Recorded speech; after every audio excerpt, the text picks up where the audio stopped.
Easy steno YouTube channel पर आप सभी का स्वागत है। डिक्टेशन 5 सेकंड बाद स्टार्ट होगी। Ready start.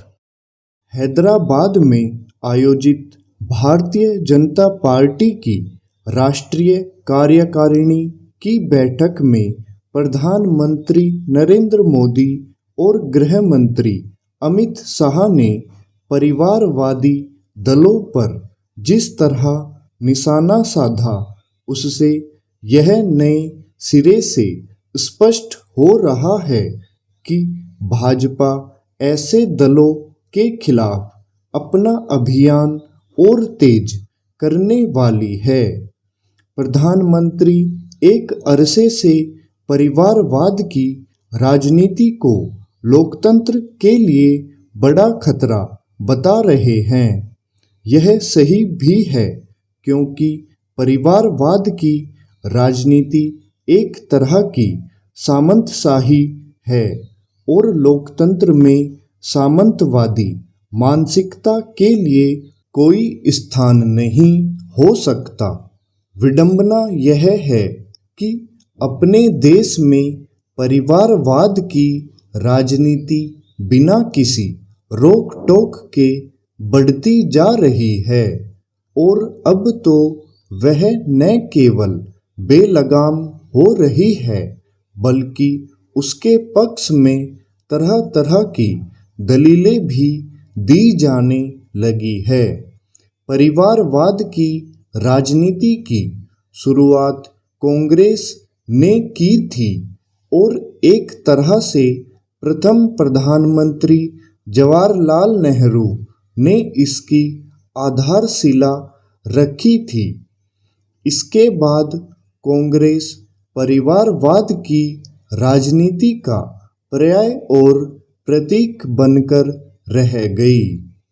आज उसकी दुर्दशा का एक बड़ा कारण परिवारवाद की राजनीति ही है। एक समय था जब अन्य राजनीतिक दल कांग्रेस का विरोध इस आधार पर करते थे कि वह वंशवाद की राजनीति को पोषित कर रही है, लेकिन वक्त के साथ ऐसे दलों ने भी इसी राजनीति को अपना लिया। आज स्थिति यह है कि एक दो दलों को छोड़कर सभी दल वंशवाद को पोषित करने में लगे हुए हैं। यह न तो इन दलों के लिए ठीक है और न ही भारतीय लोकतंत्र के लिए।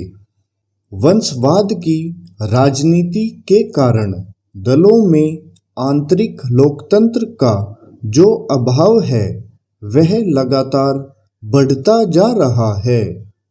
अब तो कुछ दल ऐसे भी हैं जिनमें पार्टी प्रमुख के परिवार का प्रत्येक बालिग सदस्य राजनीति में सक्रिय है।